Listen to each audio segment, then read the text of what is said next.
Welcome back. Telangana రాజకీయాల్లో కీలక రాజకీయ పరిణామం చోటు చేసుకుంది. కేసీఆర్ను ప్రశ్నిస్తూ ఎమ్మెల్సీ కవిత లేఖ రాశారు. ఈ లేఖ రాయటానికి వెనక ఉద్దేశం ఏమై ఉండొచ్చు, ప్రతిపక్షాలు ప్రస్తావిస్తున్న అంశాలనే ఆమె కూడా ఎందుకు ప్రస్తావించారు, అలాగే అటు కాళేశ్వరం కమిషన్ కేసీఆర్కు హరీష్ రావుకు నోటీసులు పంపించిన 24 గంటల తర్వాత ఈ లేఖ ఎందుకు బయటకు వచ్చింది, ప్రస్తుతం ఆమె అమెరికాలో ఎందుకున్నారు, అసలు ఏం జరగబోతుంది, వీటన్నిటికి సంబంధించి మాట్లాడబోతున్నాం. 10 టీవీ స్టూడియోలో నాతో పాటు ఉన్నారు మా తెలంగాణ ఇన్పుట్ ఎడిటర్ కళ్యాణ్. ఇవన్నీ గుచ్చి చూస్తే రాజకీయంగా ఏమైనా జరగబోతుందా, లేదంటే ఏదైనా బిగ్ ప్లాన్ ఉందా అని అనిపిస్తుంది. మీరేం చెప్తారు? ఆమె అమెరికాలో ఉన్నారు, ఇప్పటివరకు ఆమె రెస్పాండ్ అయినట్టుగా మనకి ఎలాంటి సమాచారం లేదు. రెండు మీరు ఇందాక ప్రస్తావించినట్టు కాళేశ్వరం కమిషను ఇద్దరికి నోటీసులు పంపించడం, వాళ్ళు ఏ విధంగా రెస్పాండ్ అవుతారన్న దానిపైన బీఆర్ఎస్లో ఒక పెద్ద చర్చకు దారితీసింది. దానికి మించి ఈరోజు ఆమె లేఖ రాయటం, ఈ రెండింటిని సరిపోల్చుతున్నప్పుడు ఎలాంటి ఇంపాక్ట్ ఉండొచ్చు? సతీష్, మీరు అన్నట్టు ఈ లేఖ వాస్తవానికి ఈ నెల 2వ తేదీని రాసింది, అంటే 20 రోజుల క్రితమే కేసీఆర్కి రాసిన లేఖ ఇది. అయితే నిన్న కాళేశ్వరం కమిషన్ నోటీసులు ఇచ్చిన వెంటనే కేసీఆర్కి ఈరోజు ఈ లేఖ బయటకు లీక్ కావడం అనేది ఖచ్చితంగా కొంచెం ఇంట్రెస్టింగ్ ఫ్యాక్టర్గా ఉంది. ఆ లీక్ అయిన లేఖ కూడా మొదటగా ఒకటి బీఆర్ఎస్ పార్టీకి కొంత వ్యతిరేకంగా ఉంటుందనే ఒక మీడియా ఛానల్లో వచ్చినట్లు ప్రచారం జరుగుతుంది. కాబట్టి ఆ ఛానల్కి, అంటే బీఆర్ఎస్కి వ్యతిరేకంగా ఉండే ఛానల్కు లేఖ ఎలా వెళ్ళింది అనేది కూడా కొంచెం ఇంట్రెస్టింగ్ ఫ్యాక్టర్. అన్నిటికీ మించి మీరు అన్నట్టు పార్టీలో ఏదో జరగబోతుంది అనేది అయితే ఖచ్చితంగా మనం అనుమానించాలి.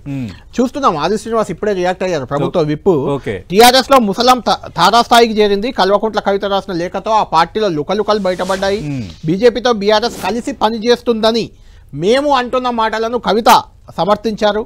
బీజేపీతో పొత్తు పెట్టుకోవడానికి కేసీఆర్ సిద్ధమవుతున్నారని కవిత లేఖలో చెప్పకనే చెప్పారు.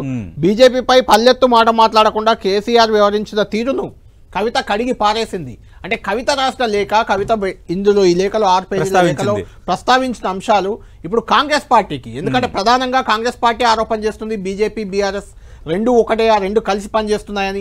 ఆరోపణలకు బలం చేకూర్చేలా ఈ లేఖ ఉంది. ఆది శ్రీనివాస్ రియాక్ట్ అయ్యారు. మనతో Chamala Kiran, Bhuvanagiri MP, Congress party MP, ఆయన కూడా లైవ్ లో మనకు అందుబాటులో ఉన్నారు ఫోన్ లైన్ లో.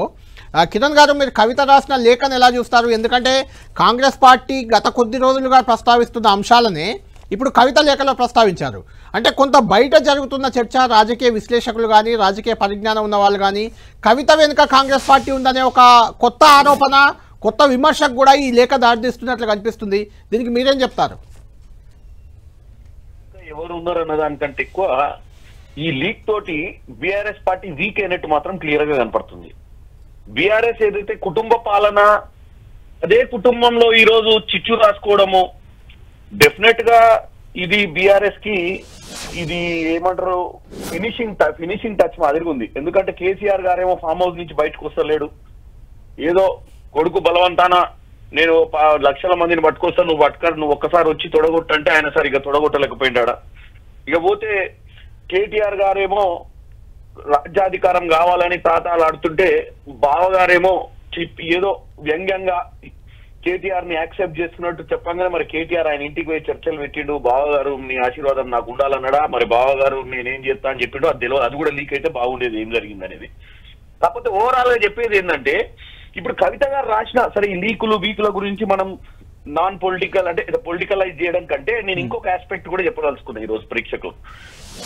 ఇప్పుడు ఆ కవిత గారు ఇచ్చినటువంటి రాసినటువంటి లేఖలో ఒక అంశాన్ని మీరు చూసినట్టయితే, కేసీఆర్ గారు తీసుకొచ్చి అన్ని లక్షల మందితోటి ఏకపాత్రాభినయం చేయించారు.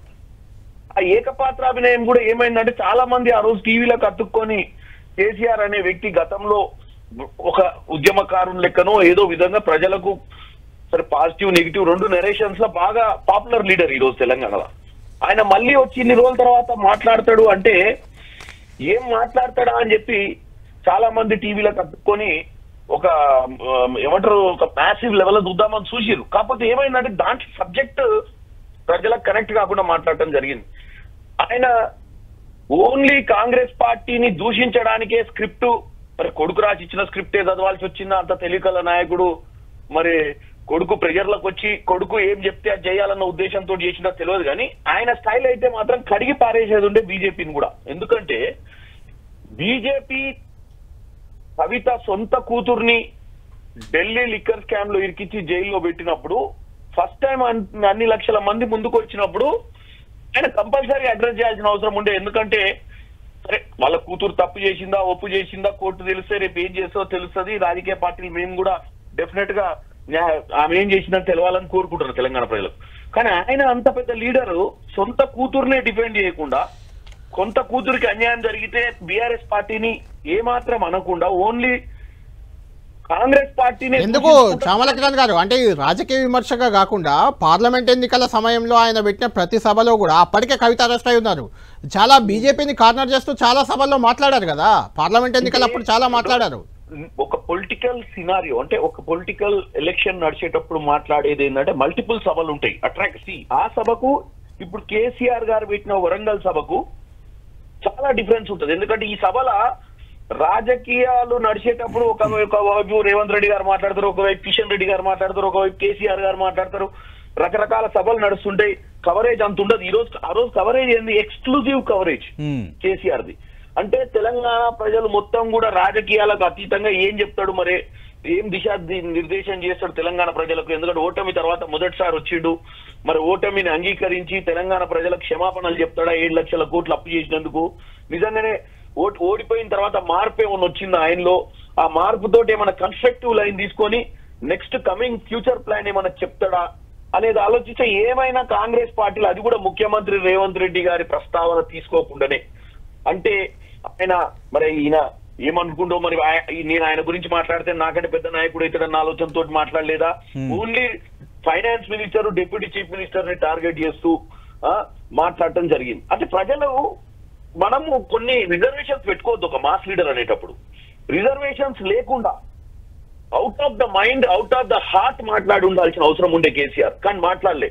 దానికే ఈ రోజు కవిత గారు బాధపడి ఉత్తరం రాసినట్టు. అంటే కిరణ్ గారు అంటే కవిత గారు రాసిన లేఖ అనేది బీఆర్ఎస్ పార్టీకి ఎంత డ్యామేజ్ అయిందో ఏందో అర్థం కావట్లేదు, కానీ మీకు కాంగ్రెస్ పార్టీకి అయితే కొంత బూస్టప్ లాగా అనిపిస్తుంది. అంటే కవిత లేఖనే మీ అంశాలనే కవిత లేఖలో రాశారు అంటే ఆ లేఖ వెనుక మీ ప్రమేయం ఏమైనా ఉందా? మరి బాగా నచ్చినట్టు కళ్యాణ్ గారు మాకు బూస్టింగ్ అని కాదు, మాకు బూస్టింగ్ అని మేము అనుకోవట్లేదు. కాకపోతే ఏంటంటే మేము ఒక పొజిషన్ పార్టీగా రూలింగ్ పార్టీగా ఉండి వాళ్ళకి ఎదుర్కొన్న పార్టీగా మేము ఈ రోజు ఏం మాట్లాడినా కానీ ప్రజలు రాజకీయం అనుకుంటారు. కానీ వాళ్ళ ఇంట్లో కుటుంబ సభ్యురాలు క్రియాశీలకంగా ఉద్యమం నుంచి జాగృతి పెట్టుకొని ఆ పార్టీలో కేటీఆర్ కంటే కూడా ఎక్కువ భాగస్వామ్యం ఉన్నటువంటి కవిత ఉత్తరం రాయడం అనేది చాలా చర్చకు తావుతీస్తుంది. అది పొలిటికల్ పక్కన పెడతాం, పొలిటికల్ లో ఎవరు ఏమైతారు ఏందనేది, కానీ ప్రజలు ఆలోచిస్తారు నిజంగానే ఏం జరుగుతుంది. నిజంగానే వీళ్ళు ఎన్ని రోజుల నుంచి ఏదైతే భ్రమ ఈ రోజు మధ్యాహ్నం కూడా కేటీఆర్ గారు చూపిస్తున్నట్టు ఓవర్ కాన్ఫిడెన్స్ ప్రజలకు ఈ రోజు వాళ్ళు క్లియర్ కట్ గా వీళ్ళకు చిత్తశుద్ధి లేదు, బీసీ కులగణన మీద చిత్తశుద్ధి లేదు, వీళ్ళకు ప్రజా పాలన మీద చిత్తశుద్ధి లేదు, వీళ్ళకి ఏమాత్రం కూడా ఏం సంబంధం లేకుండా అంత పెద్ద సభ పెట్టి ఎవరితో మాట్లాడియనియకుండా. ఎందుకంటే ఒక పార్టీ ఫామ్ అయింది అంటే ఒక పార్టీ ఎవరి మీద ఫామ్ అయిందండి? ప్రజలకు అవసరమని ఆ రోజు తెలంగాణ అవసరమని పెట్టుకున్న పార్టీ అది. కానీ దాంట్లో ఉన్నటువంటి ముఖ్య నాయకులు ఎవరైతే ఫౌండేషన్ లో ఉన్నటువంటి నాయకులు ఎవరిని కూడా ఆయన ప్రయారిటీ ఇవ్వకుండా ఆయన మాట్లాడటం అనేది డెమోక్రసీలో రాంగ్. మనం కిరణ్ గారు ఫైనల్ గా అంటే కవిత గారి ఆవేదన మీ ఆవేదన ఒకే రకంగా ఉంది. అయితే ఇక్కడ నేను అడుగుతున్న ప్రశ్న ఏంటంటే మీరు ఆల్రెడీ బీజేపీ బీఆర్ఎస్ ఒకటే అనేది కాంగ్రెస్ నేతలు పదే చెప్తున్నమాట, even including CM Revanth Reddy గారు అందరు చెప్తున్నారు. కవిత గారు కూడా ఇప్పుడు బీజేపీ బీఆర్ఎస్ ఒకటే అనే రకంగా లేఖ రాశారు.